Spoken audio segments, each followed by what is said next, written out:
Welcome back to another episode of From Framerails to Finish. Today, Newark, New Jersey, Liberty International Airport with Rescue 8.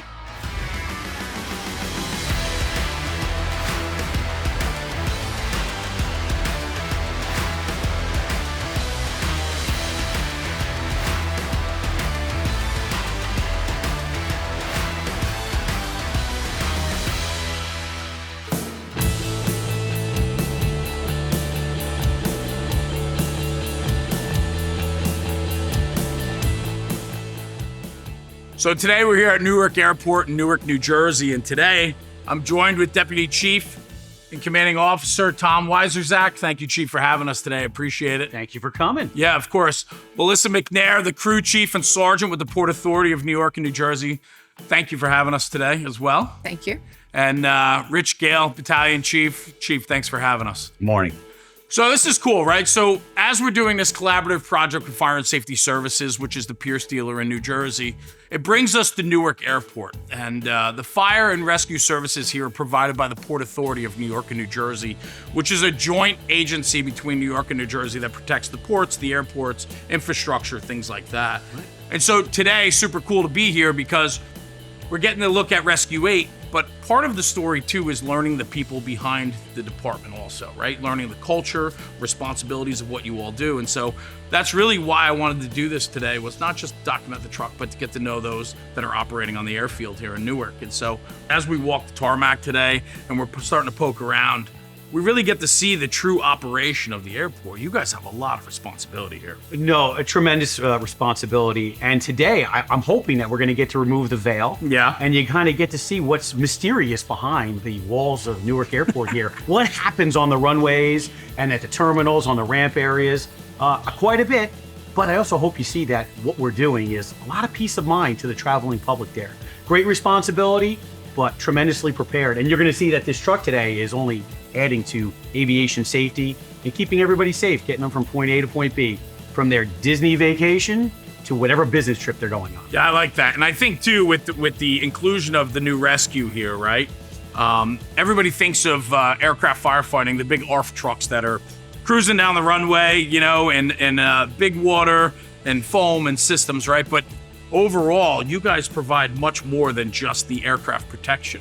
Right, of course. It's more than just putting the big trucks out there and lots of water and so on.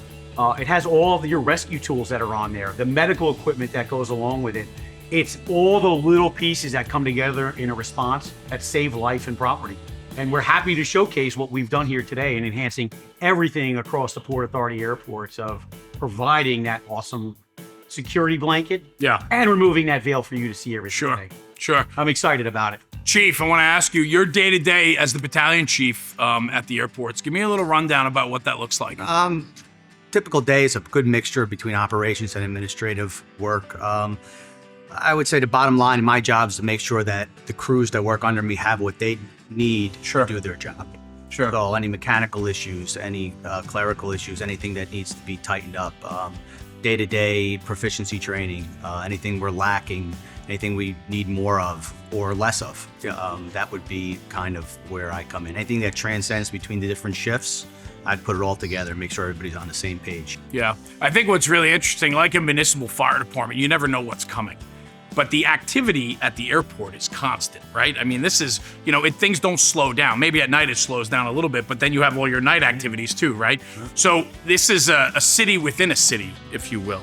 And so, Sergeant, I want to ask, as the crew chief, you're responsible for all of that during your tour. Right. So day to day, we are make sure roll calls are filled. We are checking the trucks to make sure we're meeting index for the airport, making sure that our crew is up to date with their Part 139 training. And then we're basically just preparing for the alerts to come in. And we Somebody's worst day. Yeah. And making sure that the equipment that we have, the staffing that we have, is there for these alerts, and that everybody that is on that tour is ready to go. Yeah. When you think about, just for myself, right, not knowing much about this side of firefighting and rescue services, a lot of what we see on a national stage, everything that happens here on a larger scale, right? An engine, like you guys had an engine fire coming in on a plane just a few weeks ago. I wake up in the morning, I put the TV on, I'm having a cup of coffee, and there's the plane coming into Newark on fire. International implications on anything that happens, and the flight you're referring to, 3609, when we shut down Newark Airport, and we do everything in our power to not shut down Newark Airport, it has international implications. Sure. So aside from the airport shutting down, it shuts down international commerce, the movement of cargo and passengers, to the point of, wow, you've made international news at that point there. So we try and make sure that we're saving those that operation. We're making the airport open up again there too. But more importantly, when you say the international consequences, our services are the most regulated aspects of the fire discipline in the U.S. there, where the Federal Aviation Administration is constantly looking at our capabilities, our response capabilities. You know, when Melissa mentioned 139, that is Part 139 is the federal laws that regulate an airport. Right. We are an Index E Class 1 airport, moving hundreds of millions of passengers a year between Newark and JFK and LaGuardia. And 139 exists for safety of the traveling public. And it's not cliche to say that it is actually written in blood, because people died or were significantly injured on an event that caused these regulations to come into place. So everything that happens is to protect the traveling public. And beyond that, it is to keep things moving. We need to keep our society moving. We saw things that happened through COVID when you had supply chain shutdowns. And when things just shut down here for a minute, those implications go across the world. And that's no exaggeration. That is literally what happens here, which is why our preparedness, why the addition of a truck like this is so critical to our infrastructure and our response capabilities. I was going to end with that, so I think we're going to change hats. I'll become chief. You can be the host of this, because I was going to end this segment by saying that I travel out of here multiple times a month, and to know now, to see what goes on. But I'm going to say this, thank you for the opportunity today. This project with Fire and Safety Services has certainly opened my eyes to a lot of aspects of the job that I didn't know about, especially something like this today. So Newark Liberty Airport, thank you guys for having us here. We appreciate it, the Port Authority. And Chief, thank you. Thank you for having me here. Yeah, I appreciate you guys. Thank you so much. Yeah. Well, thank you.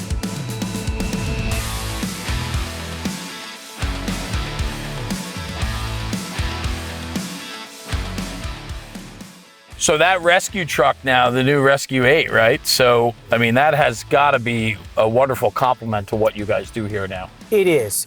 It winds up being, so our response setup, the way we are set up is, one, we exist for aircraft. We exist for the airline operations and the life that is on commercial service that's inbound and outbound.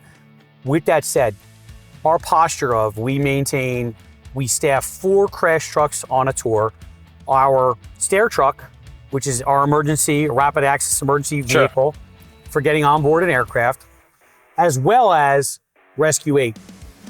That enables us to have the capability to respond to alerts and also have a response package to our fuel leaks, vehicle fires, fire watches that may come up because of something that happened on an aircraft.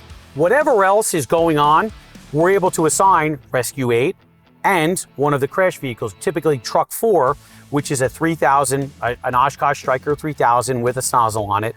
And we're able to reflex and do multiple emergencies all at once.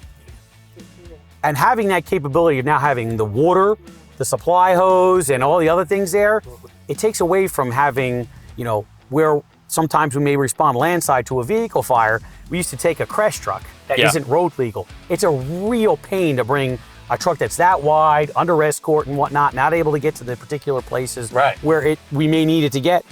Now Rescue 8's able to do that. Do you get a lot of hazards with the ground? I mean, there's so much ground equipment here. So yeah, ground equipment does catch fire, be it the traditional internal combustion engine or lithium-ion battery powered. That's a lithium-ion battery powered belt loader that puts cargo on the plane. So where are the charging stations? Underneath? They're underneath. You can see some right there. There's one charging right now. Oh, okay. Got it. So yeah, they're so all that's over. Got to be a hazard concern for you guys. Of course. Listen, everything on the field is a hazard, right? Yeah, true. We have our mitigating points. The fact that we are postured to respond so rapidly, reduces risk.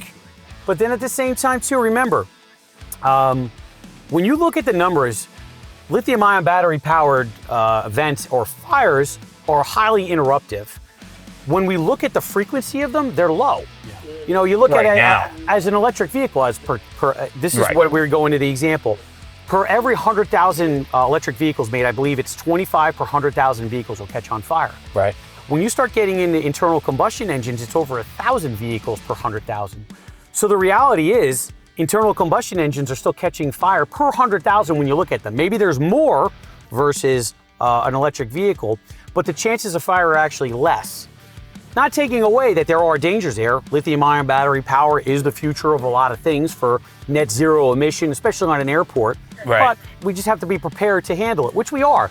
As we're going to see later, you know, we carry F500 encapsulating agent versus foam on Rescue 8. It's meant to address the other hazards on the field aside from jet fuel. Yeah. See everything that's powering up here. Even more, you're going to see here our fuel trucks. You know, we're carrying 6,000, 7,000, 8,000 gallons of fuel that's coming around here.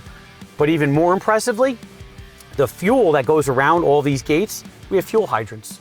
So just like we have water hydrants, we have fuel hydrants that pumper trucks, as I'm going to show you here, just so you can see, are connecting to the fuel hydrants in the ground and fueling up your airplanes right wing side.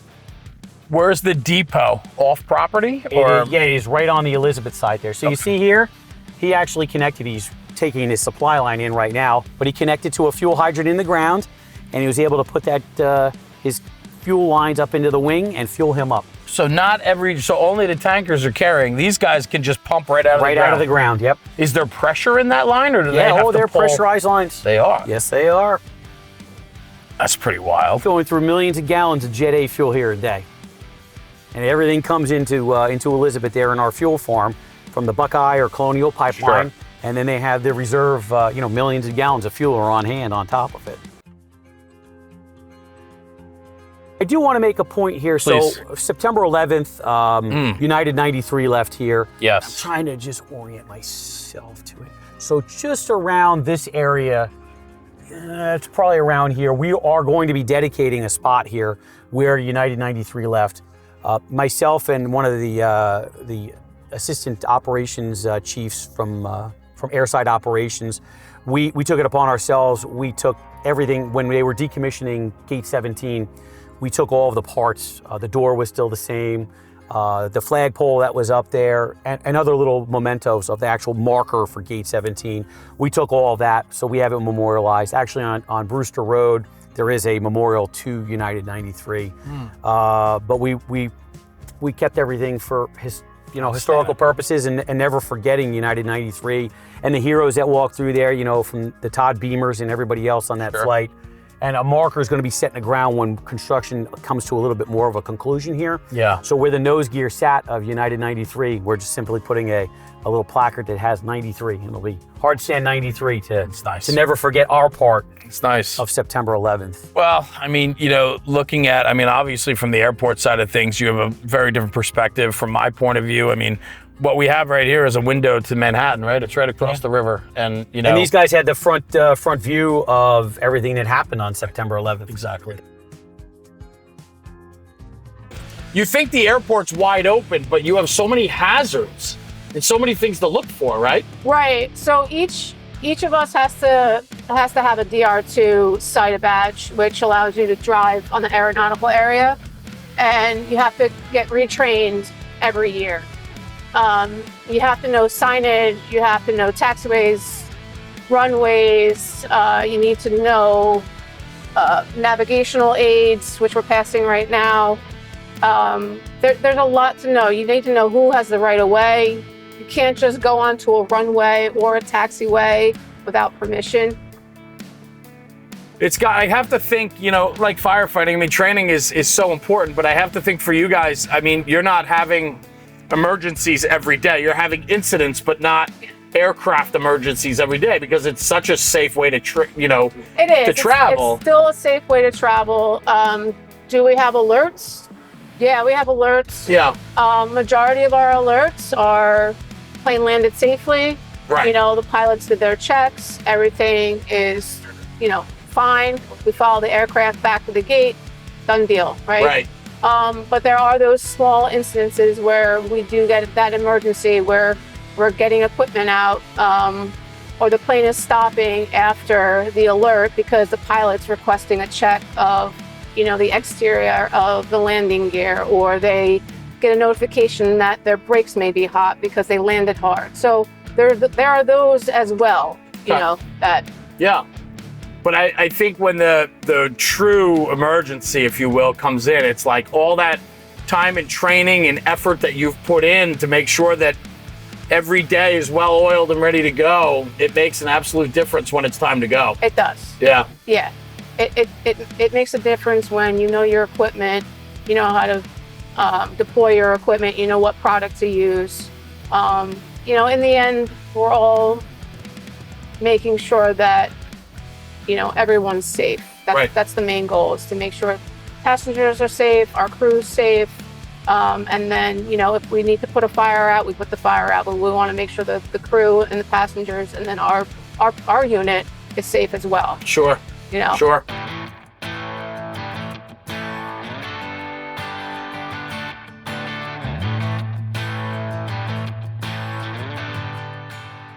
Bob Emery, welcome back to the studio, Director of Sales for Fire and Safety Services. Bob, today we're talking about Rescue 8 out of the Port Authority of New York and New Jersey at Newark Liberty International Airport. What a great build. It was beautiful. So a new truck for them, right? So this is a 2023 Aero XT engine with the puck design, which allows for a lot more compartmentation. And it was designed and built around how they operate at the airport, which I thought was really interesting. And we had a front row seat of it. So a little background about the Port Authority and the apparatus they built. Yep. So this was a 214 puck. So it's a little bit larger size. Right. I believe, that extra space for them was important. Some extrication equipment and things in there. Multi-purpose truck. Right. Not really a rescue, but a pumper, could be pumper rescue type of thing. So, I would say pretty cool apparatus, and they're first of its kind at Newark Liberty. Well, and that's the thing, first of its kind. And I thought what was really interesting as we toured the facility was this apparatus build, it's an engine. They call it Rescue 8, but it's an engine, right? But it has a full complement of rescue equipment on it. And it's because their responsibilities at the airport is ever growing. And the chief there is looking at innovation and technology at the forefront of what they're doing. And a lot of that ground support equipment now is becoming lithium ion. It's battery operated.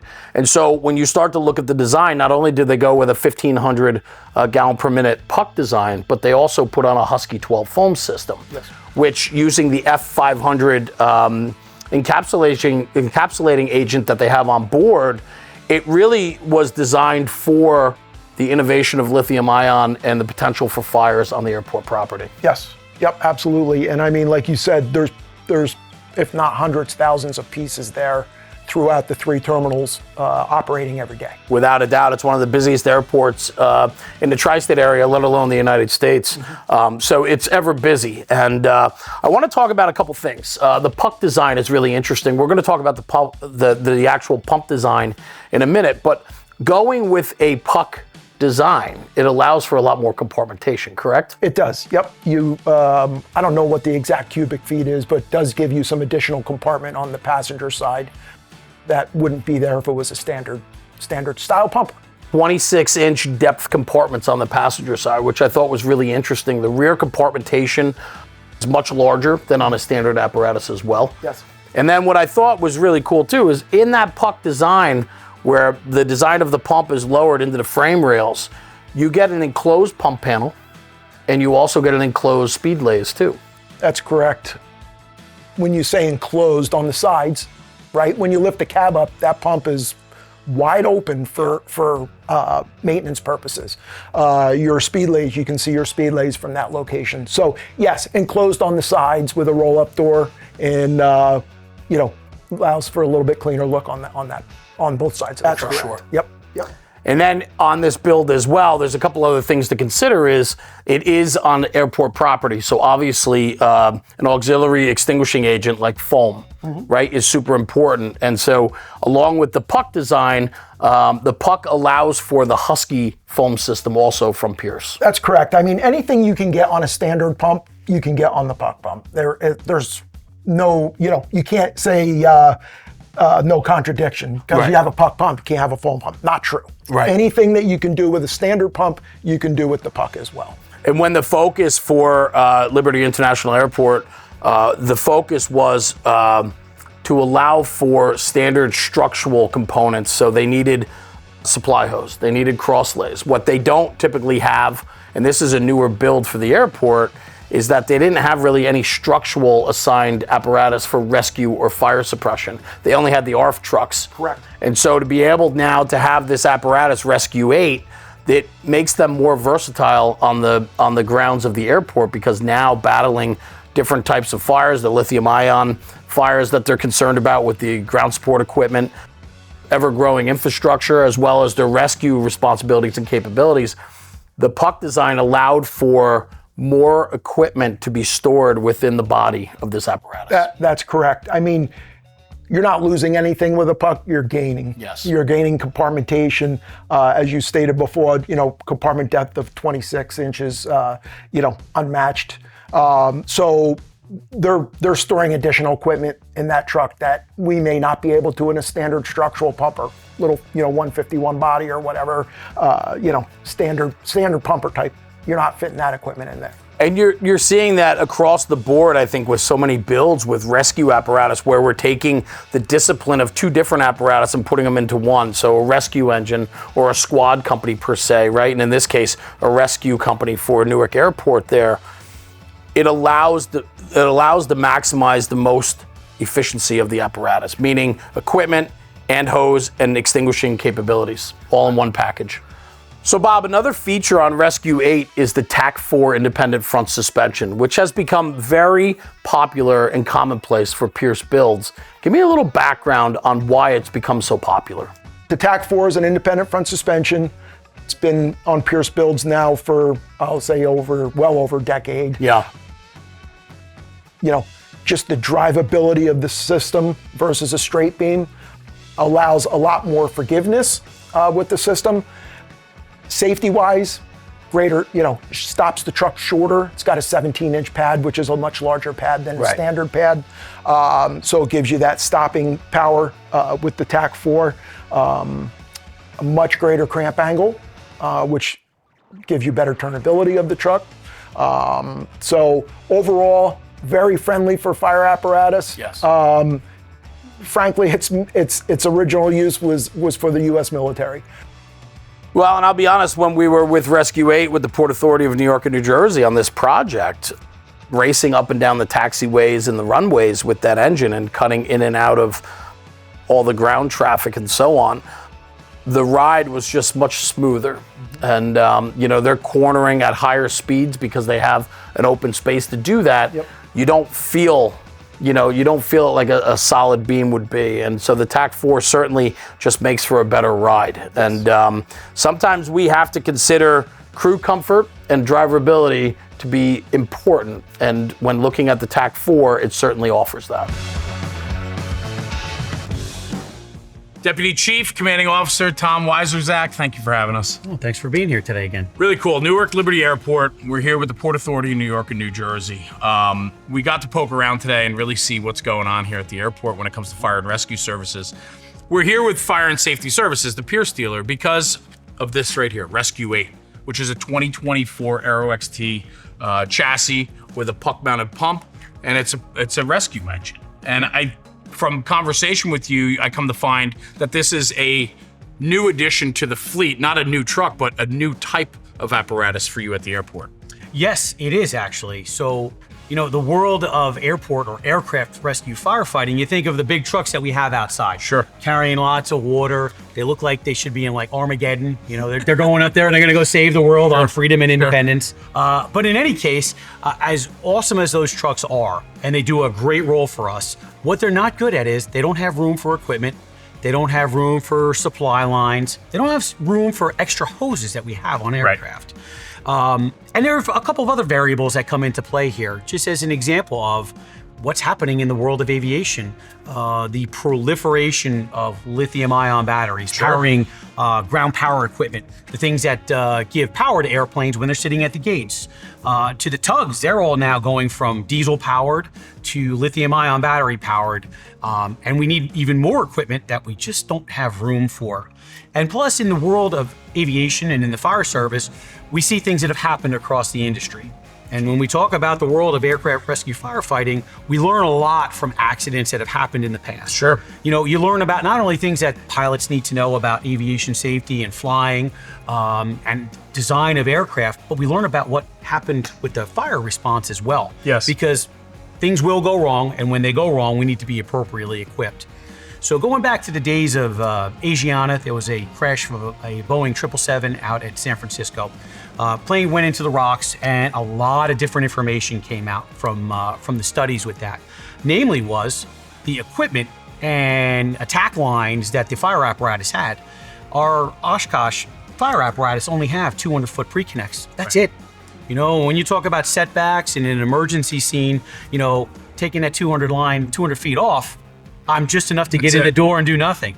And while maybe I have the blitz attack where I can take care of fuel fires from the aircraft breaking apart in the fire and helping people get out on their own, unfortunately, you'll see that people are still trapped inside of the aircraft, and we need to make entry with an attack line in and then get hydraulic rescue equipment to go to work. Sure. We found that we did not have those capabilities in that one specific example, and there are many different others. Specifically when you get into like extinguishing agents, which we have put onto this truck, like not using traditional AFFF foam, using an encapsulating agent like F500. But ultimately, back in, it was almost 5 years ago since I'd become the commanding officer here, Right. that we started the effort on this, and it's awesome to see it actually here today. Yeah. But we knew we needed a bigger truck for our extrication and rescue equipment, and we needed a truck that was able to carry more hose, be it 5-inch supply line, 2.5-inch attack line, 3-inch supply line. This was the fruition of all of it here. And I will say that it also combined, we were able to eliminate 3 other vehicles to make this, to complement everything we did. So not only did we enhance our efficiency in our response package, Right. but we were able to get rid of unneeded vehicles that were just taking up room on the budget line and maintenance and training people in vehicles that weren't being used, or vehicles that we had that were totally overloaded with equipment, Well, that's overweight and all those other things that go along, and not even being able to put the amount of people that we needed into them. So that's how we came to getting this beautiful piece of equipment here. Well, it's a welcome addition, right? I mean, as we drove around the airport today, you know, from an outsider looking in, until I got the tour today, you really don't understand the size and scope of the responsibilities you have here, right? And then when you get on property and you start working yourself around the tarmac and the taxiways and all these intricate parts of the airport where all the baggage handling equipment is, ground support, when you start looking at the overwhelming responsibility that you and your department handles on a daily basis, it just makes sense to have an apparatus that can fulfill the requirements that are requested of you. All right, Chief, so give me the breakdown. We're here at the pump housing. It's a rescue engine, so other than the rescue equipment, obviously we're carrying hose, water, and a pump. Talk to me about what you guys decided to do. So the most important thing that we went with in thinking about the design of this truck is, how do we keep a similarity to our Oshkosh Strikers? And we were really looking at that for ease of training and just similarity and common operating picture when it comes to our operation, because we know in the fire service, we like to just change things and have several different ways. In any case, coming back to it, the PUC, the pump under chassis concept, is very similar in nature to our Oshkosh Strikers, in not having your traditional transfer switch and so on. Just simply hit the pump for water, and there we go, we're ready to go. And you had the opportunity to sit in the Oshkosh Strikers today. That's right. Very similar in nature on at least how to start getting water going and all the other concepts. While this is capable of pumping and rolling, we don't have any other features like that, so there's nothing really to do, just keeping it in that same concept.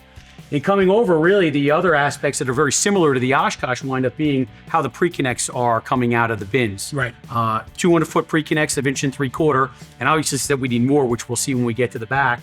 So a similar compartmentation setup with that.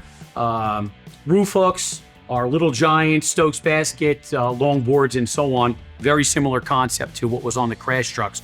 So again, that common theme of carrying the same equipment and then having the additional that you see in the back. Coming up into our pump panel, our Oshkosh Strikers also have a structural panel on board, Right. with your Pierce command zone or your command centers that are on there. So again, the concepts of having similarly set up pumps is really what we were looking to go in. Even to the extent of the handles, how we Sure. have the 2.5-inch discharges, we tried to keep things the same. And the puck platform enabled us to do so, which is why we went with it. Other special features that we have in here wind up being the Husky 12 foam system. Right. But we didn't go with foam. We have traditional mil-spec 3% AFFF on our crash trucks. But when we were looking and really deeply studying what we needed to enhance our capabilities for lithium-ion battery fires, which is something that, again, can't emphasize enough is being proliferated across our airports as the airline's ability to be net zero. Can't get rid of the jet fuel, so they wind up saying we're going to reduce our emissions by going battery-powered equipment on the ground. In the foam system, we went F500, an encapsulating agent, which is great for not only lithium-ion battery Right. fires, but can be used on Class A fires and then across the gamut. So really taking our ability to expand what we're able to use in extinguishing agents. So we have a wealth of extinguishing agents for all types of exotic fires that happen on airports there.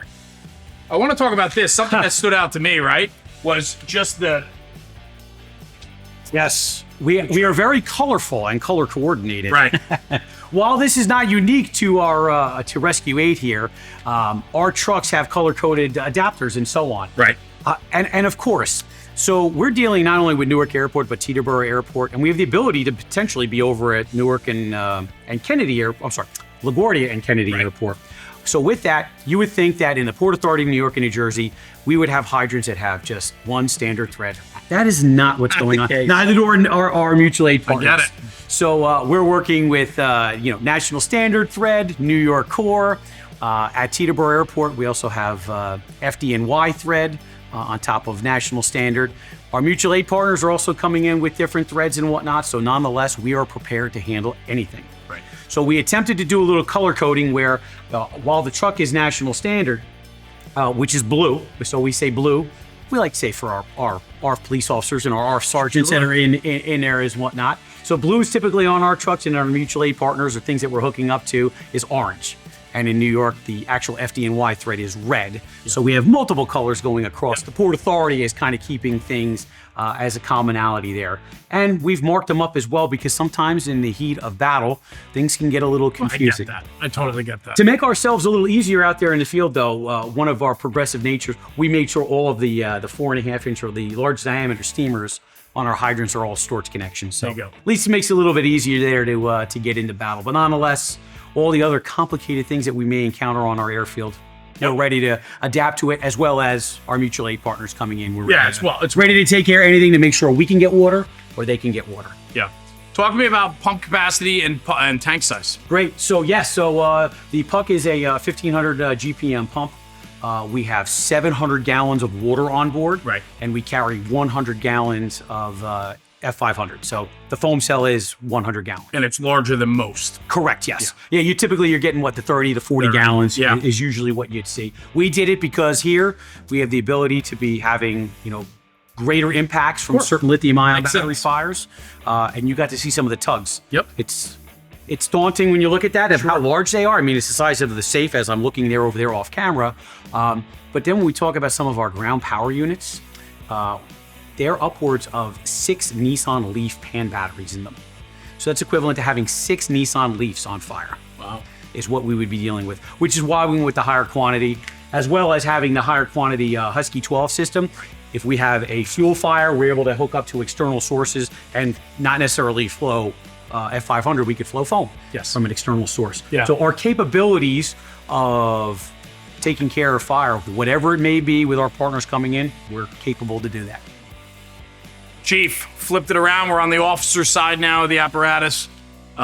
We talked about the capacity, water capacity, foam capacity for firefighting, but it's also a rescue engine. It's a rescue 8.